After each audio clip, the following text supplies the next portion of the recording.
They got one of the best restaurants. Wanted to get your hands dirty and see the whole process. Wait, is this Taste of the Tavern?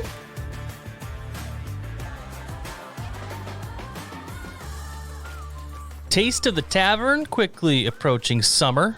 I'm Ben Hutchison alongside Executive Chef Dan Casey and Hello. Director of Food and Beverage Jimmy Cokeless. What's up? I don't know, guys. I feel like we hit the switch, and it's really nice out this week after that scorching hot week that felt like straight up August. Now we're into more summery feel out there, which is nice to see people coming out, sitting on the patio. It's so nice out. It's back. The weather's coming. Yep. And we're in the studio. Here we are. We are with no windows. 0 windows. We got to get this moved outside. But I'm excited because we have a really special guest on today. Should we just get right to our guest? Jump in. Let's do it. Let's go right to the phone line and our friend Peter Fischer from Pemaquid Mussel Farms, all the way out in beautiful Maine. How are you, Peter? I'm doing quite well, and yeah, it's not a bad day in Maine. I think it's 53 degrees out. It's a little cool, and it's just starting to rain here, but we need the rain, so that's a good thing.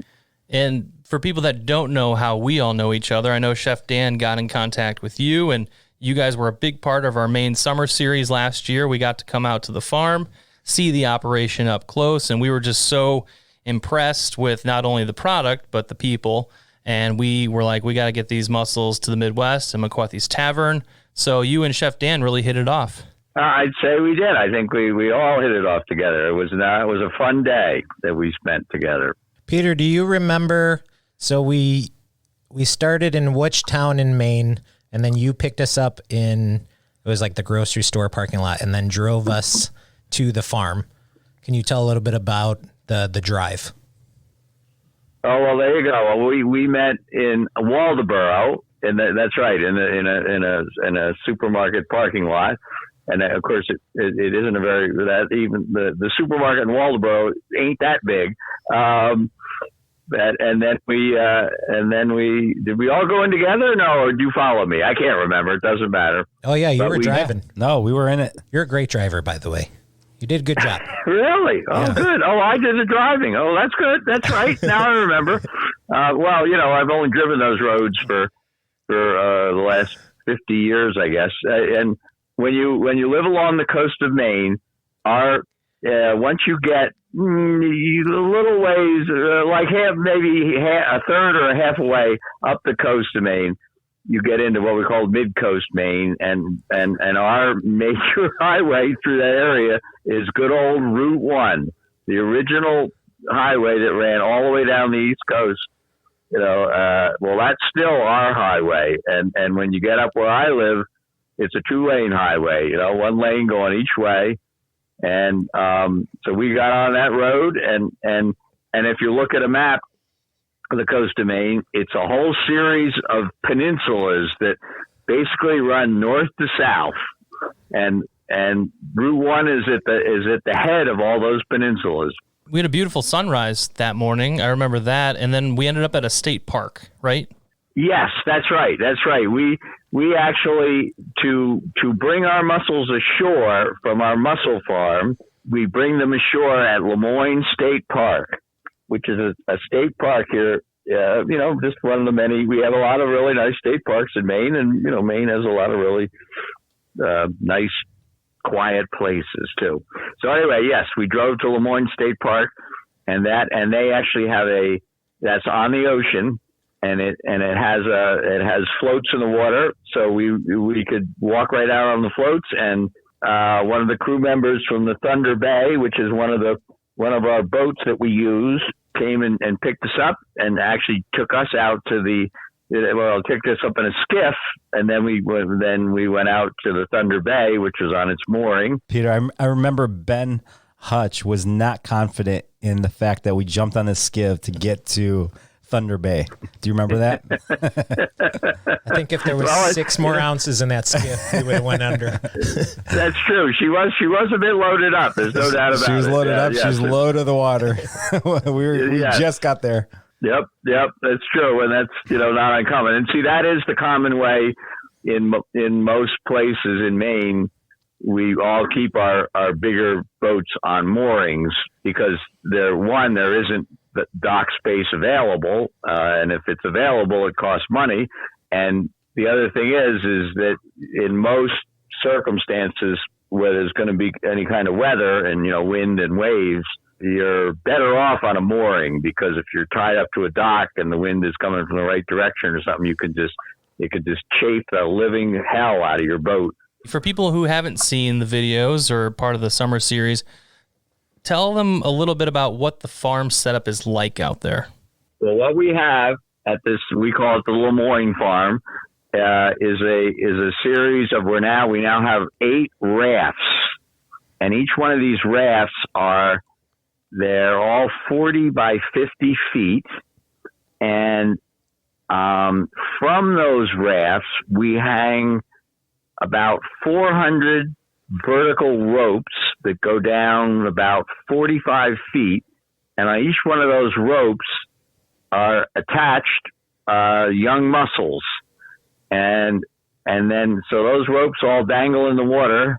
At the Lemoyne Farm, it usually takes those mussels from when they're, let's say, a quarter to a half inch big to where they're market size, like something like 1 3/4 to 2.5 inches.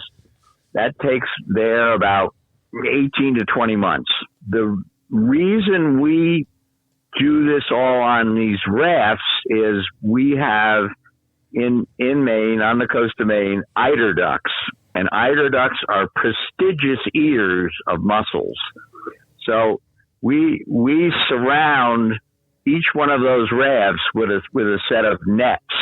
And in the Gulf of Maine, where we are, anytime you put anything in the water, stuff immediately attaches to it and starts growing. So these nets, we have to go out and haul these nets up every, maybe 6 months, or maybe we should even do it more often than that, and pressure wash all the marine organisms off of them that have accumulated on there, because if we don't, eventually it restricts the flow of water through the under the rafts, and that would slow down the mussel growth. So it's a big maintenance thing for us. And then with these rafts, because of where they're located, which is a fairly exposed location in the ocean, that in the winter months, where we get our strongest winds and consequently our biggest waves and all those things that go along with it, we close up that farm. We try to be out of there right after January 1st, and we move to a small farm we have, which is further down the coast towards Massachusetts, further south on the coast. But it's a much more protected location.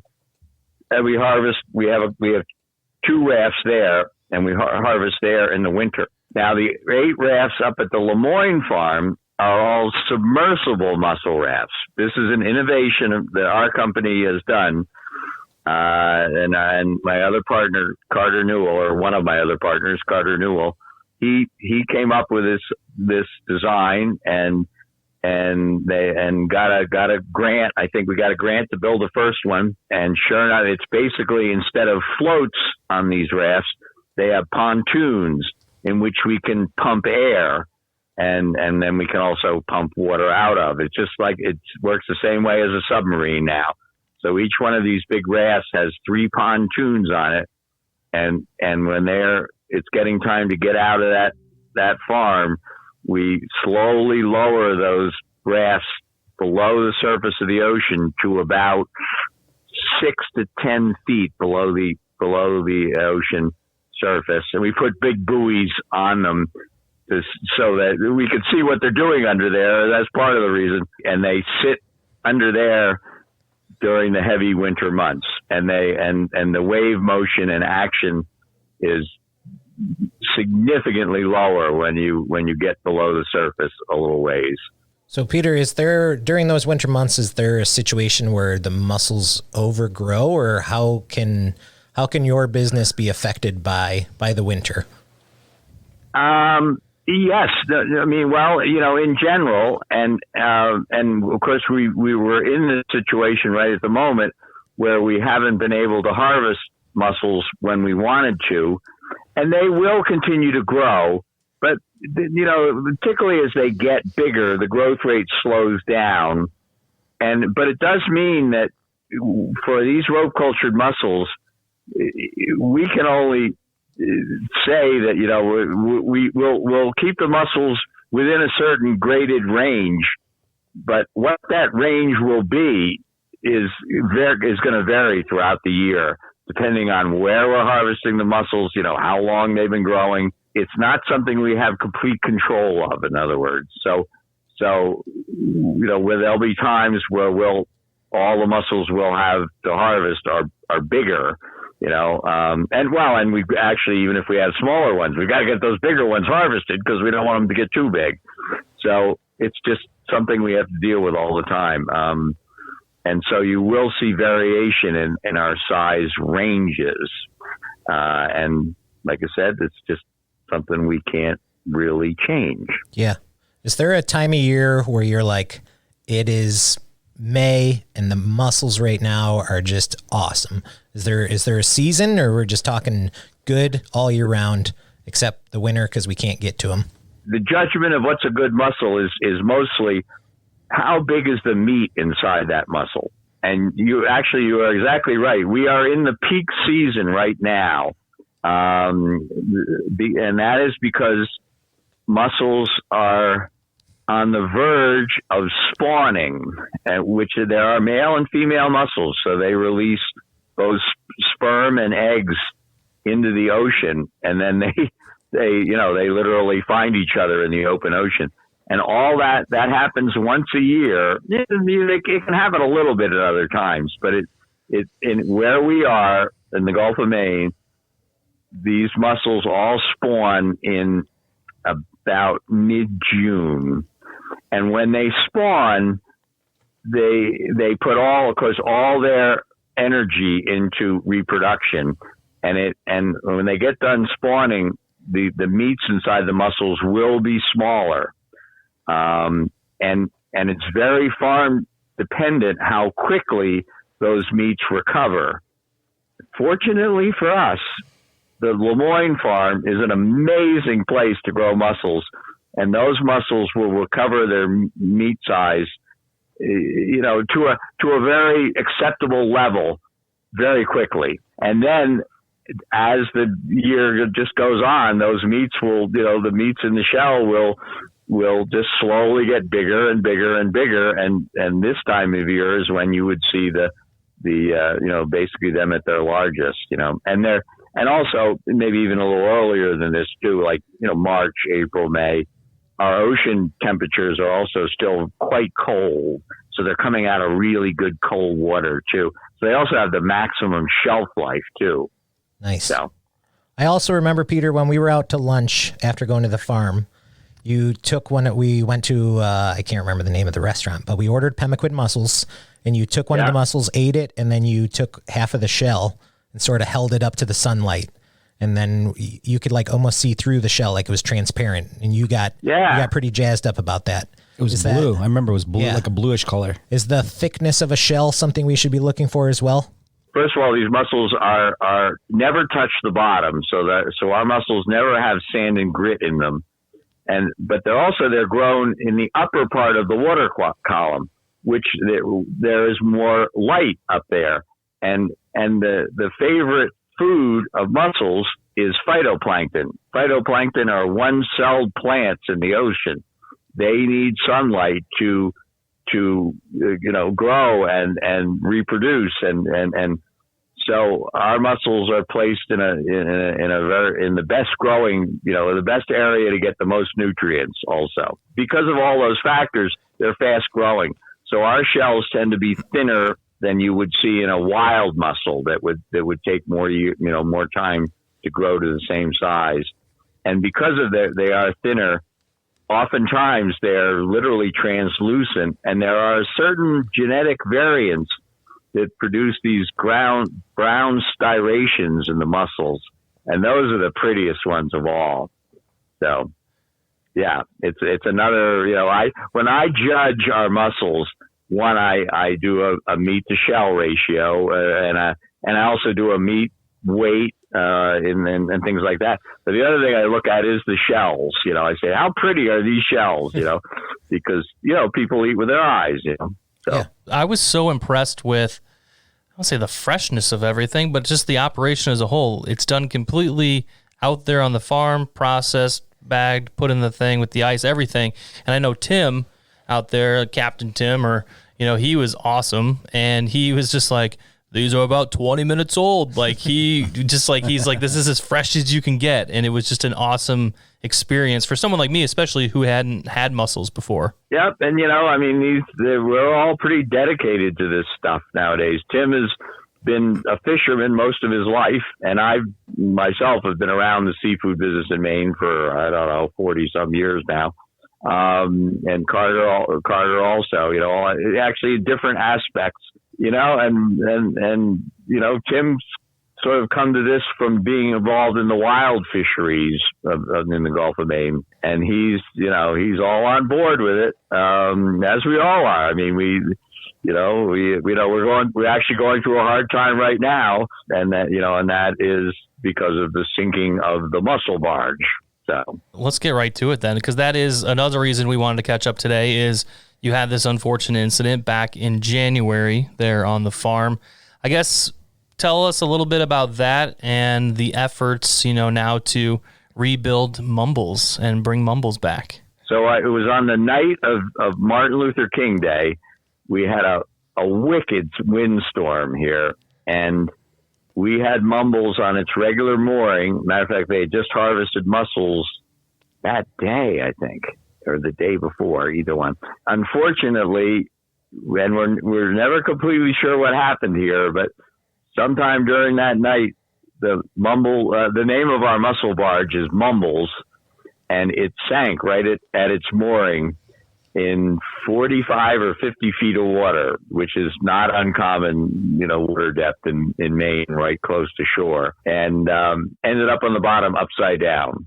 So it was pretty bad situation for us. And we think it might have been some faulty hatch covers that we had on the boat that we should have done something about long before this. And actually, since this has happened, we realized we need to put in place, we need to find a place where we can have what we call a storm mooring. So it would be a place that would be much better protected that we could run to when we knew a storm like that was coming. And of course, with today's weather forecast, you definitely know when they're coming. So there is somewhat of a solution to that issue, but we didn't have that solution in place that night. Where did the name Mumbles come from? That's the name. It's a Scottish name, and it comes from Carter having been in Scotland, and I think working on something to do with mussels over there. And it's a town in Scotland, I believe. Oh, that's awesome. Nice. That is I think cool. we're all curious. I mean, we have these T-shirts with Mumbles, bring Mumbles back. So, Right. Well, and I saw Carter posted a picture, I think just today, standing next to Mumbles. So you were able to bring Mumbles back up, and it's been a work in progress. It is. And we did. We found out a really cool thing about our marine insurance that we have, and marine insurance is definitely different than normal insurance. And I still don't. Well, this was what we had a very pleasant surprise, and that's that under our policy, the salvage cost of the vessel was covered. And we had no idea that was in our policy, but that was a lifesaver for us because it cost us $239,000 for a company that came in, and it was a company located not very far away in Maine, because Maine has this wicked huge coastline, so there's a lot of boats and vessels, and this stuff happens, Mm-hmm. Anyway, these guys came in, they sent divers down, they ascertained the situation, and they wrote a contract that says that for $239,000, we will get Mumbles flipped back over so it's right side up. We will bring it to the surface, and we will bring it to shore, and we will de-water it. So in other words, they'll get all the water pumped out of it. And the insurance company accepted that contract. And the interesting thing about the contract, it says, if we do not do this, we get nothing. Oh, wow. So this must be how these guys do this, because the insurance company readily agreed to it. Yeah. No, so anyway, that was a real lifesaver for us. And then we couldn't find any of the boat yards that could take Mumbles in for the repair job. They all drove up with work, and they don't have enough workers. So we ended up taking it to a steel company that we know quite well. They make all the steel. Part of these rafts we use, the frames of these rafts are all steel, and they're like I-beams, that people often, see I-beams. And then these are all coated with a special coating, so they won't rust too quickly anyway in the ocean. So we, the company that supplies all that steel, and they're in the business of fabricating steel, they said, you know what, bring it up to us. We'll put it right out in our yard. We got welders on staff, and we can do this work. So we ended up getting it, and we had to get a special arrangement to get it trucked. It was about a 30-mile trip, I think, from where it was to the steel yard. Had to get because it's a big thing, so it takes up too much of the road. So they have to use state police, troopers and other vehicles, and shut the traffic away, and that was the next step. So now it's in the steel yard, and now it's, I'd say, about 3/4 done, redone. It needed a new deck anyway. We had worn out the old steel deck. So it's getting that done. And of course, because it landed upside down, like the wheelhouse was crushed and all that. And it needed, we had broken windows in the wheelhouse and stuff. So it's getting a brand new wheelhouse on it. And maybe the most exciting thing is it's getting a brand new engine also. Oh, very cool. Peter, you are laughing, and this sounds like an absolute disaster of a situation. Like, what is the situation with the mussels harvesting, and what's the future look like? It sounds very positive. Right. Well, this was, we had I guess the other, we certainly had $250,000 of hull insurance also on the boat. So we had that to work with. And we really had a very good year in 2021. I think you could say this was the year we were finally running on all 8 cylinders, So we've been able to keep our key employees on. They're all working reduced hours. Everybody's trying to do their part to keep our costs down. And we have projects for, things they can be doing there. We have these ropes that we hang the mussels from, have these pegs, horizontal pegs in them, and they all have to be made up. We need a whole set of ropes to put in this year. So the crew spends part of their time doing that. Some of the crew is working on the barge itself, and that's where Tim Levesque, Captain Tim, as you called him, this is where his expertise comes into play, because not only has Tim been a fisherman most of his life, he and his father built Mumbles originally. So Tim is a seasoned metal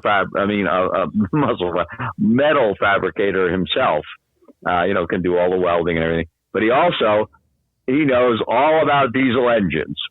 So he is our key man for getting this new engine put in the boat and getting hooked up correctly. And then we're going to have an outside guy coming in to do all the wiring. It's the same guy who did the original wiring. He's going to do it all again. And this boat, the Mumbles, is somewhat unique in that it is totally hydraulically powered. So all the machinery is hydraulically powered, but it also, the propulsion, the Mumbles is self-propelled, is done with hydraulic motors running to props. So that's sort of different. We're waiting for some new machinery to come from the Netherlands. We're just working on that now. The guy has got the machinery ready, and he's found as you've all been hearing about, the shipping business is in many, somewhat backed up, and there's not enough of it going on, I guess.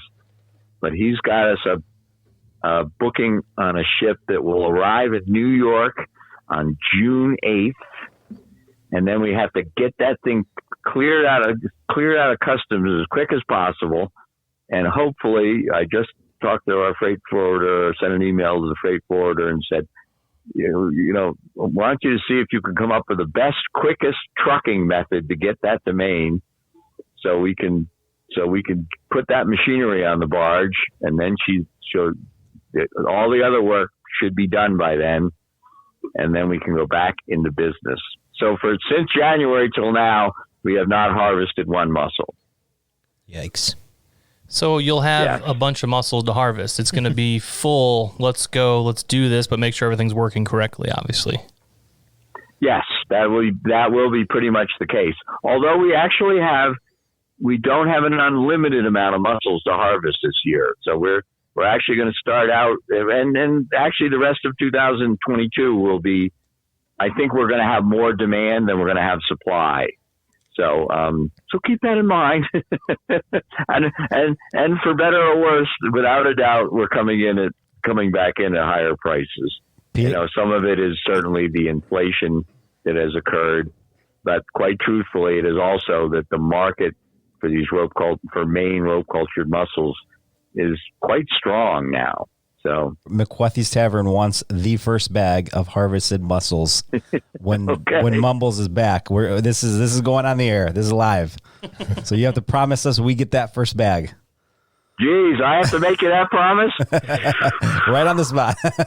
I'll do my best. I'll take it. Best. I'll take it. And of course, and actually that's a fib right there, because not a complete fib. So I am currently phasing myself out of the mussel company, and so first step is I'm going to get out of day-to-day operations. So when they go back to work, and I think it's going to happen, we see that one of the silver linings to having this down period is we could work more on this stuff. We now have like 4 younger employees in the company. Well, they're each taking part of my responsibilities. And so that's fantastic. It's great. These folks are all in the middle of their working careers. And so it's wonderful to have them to pass this stuff on to, and they're all great teammates. They all want us to succeed just like we do. And we're hoping in the future to restructure our company, to the point where, it might be, employee owned, and or like, I really love, having the idea of profit sharing, so, if we're making money, everybody in the company is getting a chunk of that. I think that's a wonderful way to work. It's kind of the way a lot of, like when you work on a fishing boat in Maine, and not just in Maine, anywhere, and this isn't probably true of all boats, you get a share. You don't get paid by the hour. You get a share. Every fish that comes aboard that boat, like 10% of it or whatever your share is yours. So, if you have a good trip, you make good money. So I think I saw that on Deadliest Catch. I feel like that's how it works on those boats. They're like, we got all this, and this is what you're getting per. And I think that's awesome that you guys, want to have that model and you're going that direction. You just have to work the day that you get that first bag, and then we'll make sure we get it. So it's exciting. But how can people support you guys and help right now, and help the cause of bringing Mumbles back? Oh, there you go. No, I'm glad you asked that, because I know, and Heather, one of our younger employees, who is very good on the social media stuff, and of course I don't know jack shit, and excuse the French, but about social media, and I ain't learning at the age of 70. Probably not. I'm looking forward to the day where I just leave the cell phone on the desk, and go over to the pond and go swimming, But anyway, so Heather is Heather has set up these, I know she has a fundraising aspect to Mumbles, which is wonderful. But, quite frankly, we're going to make it. We're okay. But I know she has an aspect of it where you could buy shirts, and I would certainly encourage that, because you'll get something out of it then. Posting, on the different sites that Heather works with, just being there for us.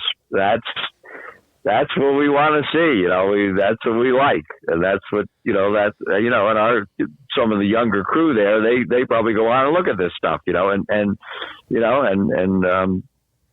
helps keep their morale up.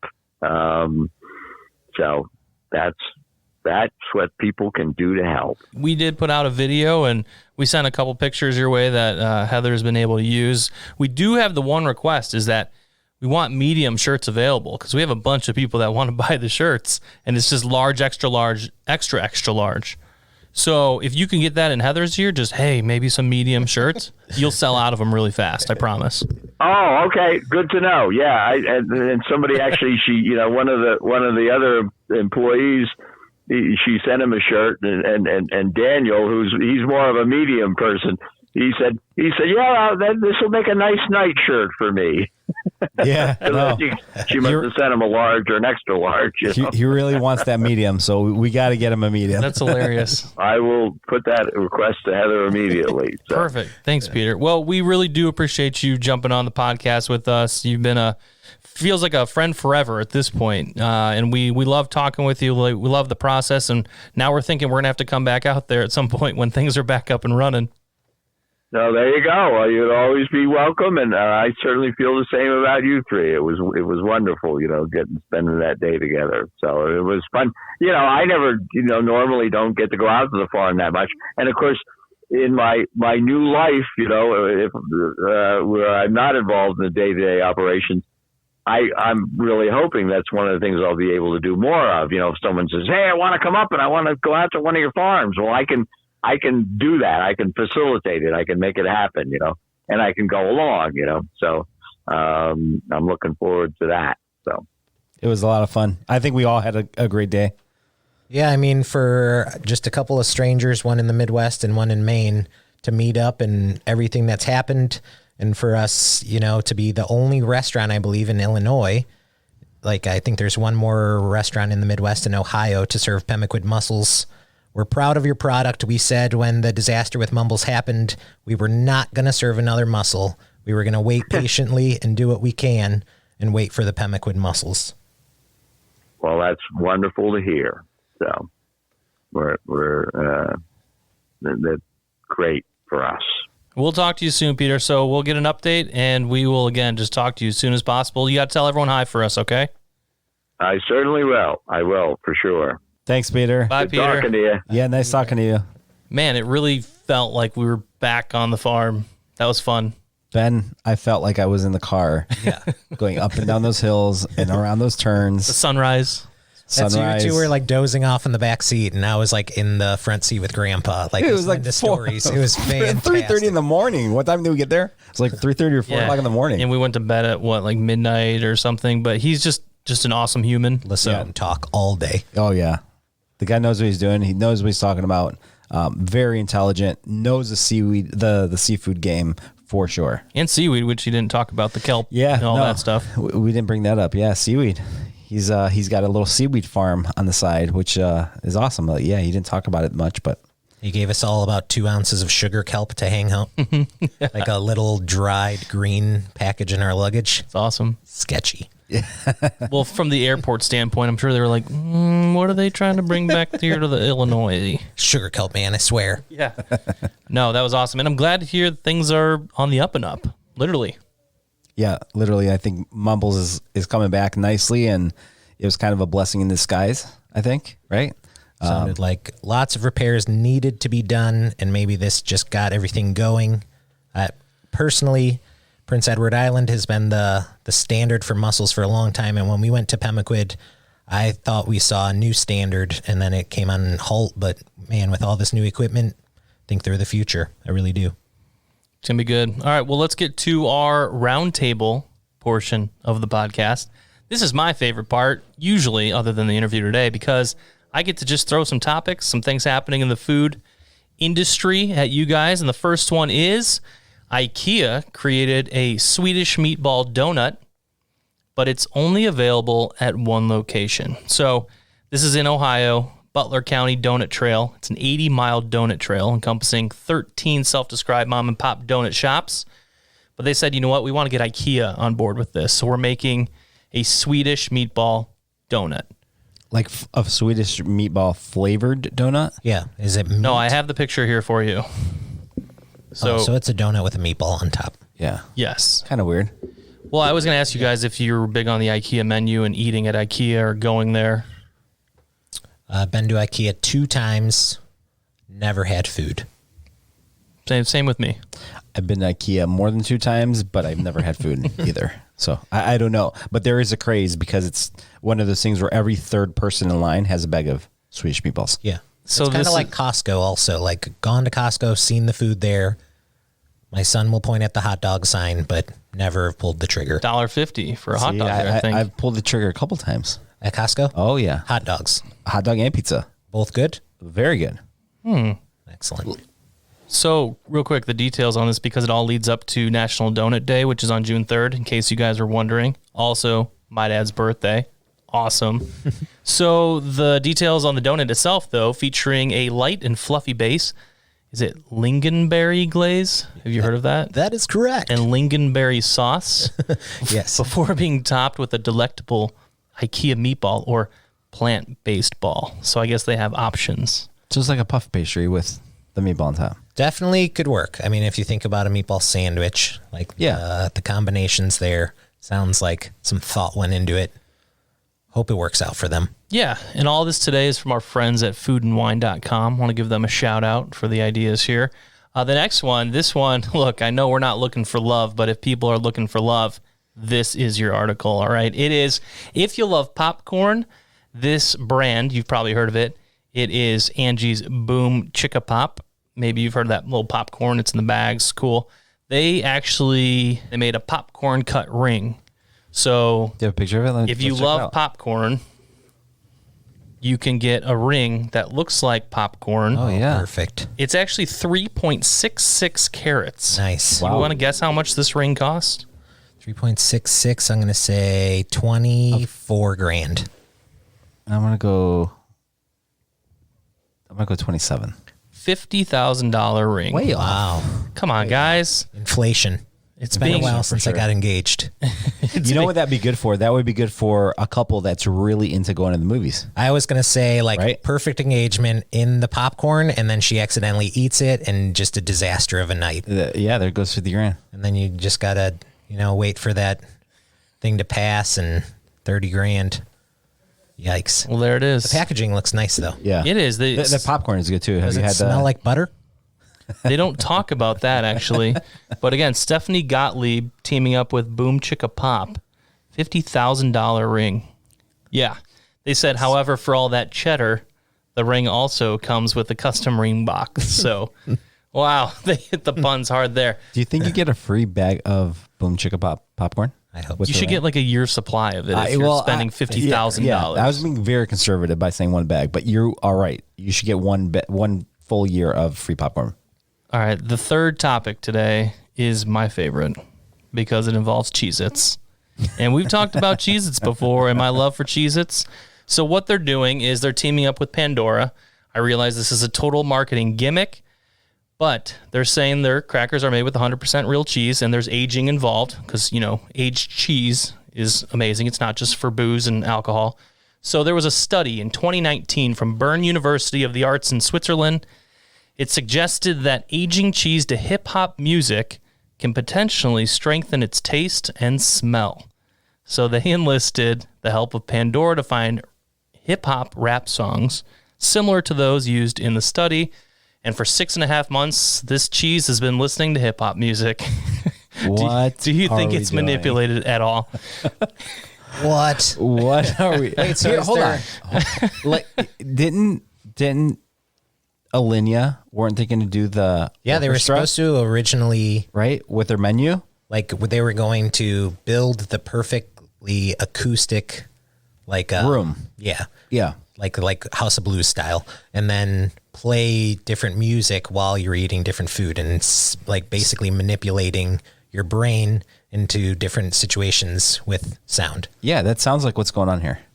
But this is like milk that's reacting To energy. to an aging process from music. Have you ever seen Ghostbusters, the original? Yeah, I mean, this is Crazy. crazy. This is where we're at. Remember the music and the slime would like shake? What, or is it ready? So this will be only available on Cheez-Its website starting May 26th. It's got a special box and everything. I don't know what the price is for this. You know, you can go to the store and get about 2 for $9 on the Cheez-Its. Which, side note, what are your favorite Cheez-Its? I like white cheddar. I'm original. I'm extra toasty completely. Like, it needs to be extra toasty. I think they're amazing. Plus, they're just delicious. So I think Cheez-Its are already good, and now they're adding music to it. I mean, I don't know how it's going to change the taste of it. It's already good to me. What a weird concept. I'm totally on board for trying this. They said it'll sell out fast. crazy. I get it. It's a limited run. But what could they ultimately sell a box of Cheez-Its Man, for? this sounds so gimmicky that it's like Yeah. guaranteed sell, but Well, that's the next question. it's got me curious. If you were cheese, what rap artist would you want to hear? Yeah, like what does like what Who is it? It's kind of like when you're fishing and everybody like has their own like, oh, you got to put like garlic on it. They love the garlic. Like, how do you know? Like a fish hasn't been like, man, put some garlic on it next time. It's gonna be great. If I was cheesy, I'd probably listen to Yeezy. I like what you did there. I like what you did there. Wow. I mean, this is where I'm at. There's no rebuttal. I like what he did there. So it'll be interesting. But now I guess I almost want to make sure I try to remember to check on that on May 26th. Like, set an alarm, something to the date. We're ready to go next Thursday. Oh, man, I don't know what to expect from that. But yeah, we knew it was a marketing gimmick and everything. And I mean, honestly, who's listening to Pandora anymore? Like, I think Spotify kind of replaced Pandora. Thinking of the jewelry store. That's exactly what I thought when you started talking Pandora. I was like, okay, Yeah. here's another jewelry food thing. Well- and then you totally switched that on me at the end. Like music, hip hop, jewelry. What? No. So I don't know. I'm going to be looking for it. I think it'll be fun. Cheez-Its. It's gonna be good. They're going to be like $49.99. Yeah, it's gonna be crazy Yeah. expensive. It'll be like, All the rights have to be paid for all the music that the cheese listened to. Right? Oh yeah, I wonder if they have to release. are the boxes going to come with the songs that you should listen to While eating you it? eating all of these things that have already listened to that music? It's going Or to is come it- with, it's gonna be like mad cow disease. Like you can't listen to the same music that they aged it with, or there's Yeah. gonna be some crazy backfire. it's going to come with a CD. So if you don't have a CD player, you're not going to be able to listen to the music. I mean, in essence, hasn't this been done with meat when they talk about the Wagyu, super nice, the cows listening to like classic rock yeah. music for 6 Orchestra. months, eating perfect grass? Like, I don't know. That's no with Wagyu and stuff. They're massaging the cows. They're not really. Yeah, I but don't that's think an they're animal. putting through a. We are- Maybe they're Are they? massaging the cheese. I don't know. That's an animal, like with a brain that can like, react to situations. We're talking about puddles of milk. Cheese. We're not even talking about mussels, which are superfoods. And I don't know. I think the cheese is the marketing's endless on this. So I think it's fun. Any more thoughts? Are you guys ready to close up the round table and close up the episode? Sounds like we had a good day. Very good day. Felt like a good day back in Maine. That's what it felt like. Yep. Good. It was great to talk to Peter and feed off of his positivity. Love that chuckle. Yeah, awesome. It is good. And Great people, man. We Really didn't good talk people. about it. We didn't talk about it. His voice is in the intro of this podcast. It is. It is. So you guys heard it. You recognized it. That was Peter Fischer. So we want to thank him again for jumping on the phone line with us to talk. And we will be back here, I think, in probably about 2 weeks, and we'll do it again. And maybe we'll even get an update on the farm at Mistwood Golf Club. How's that sound? Sounds great. We'll see everybody next time. Bye, everybody. Love you.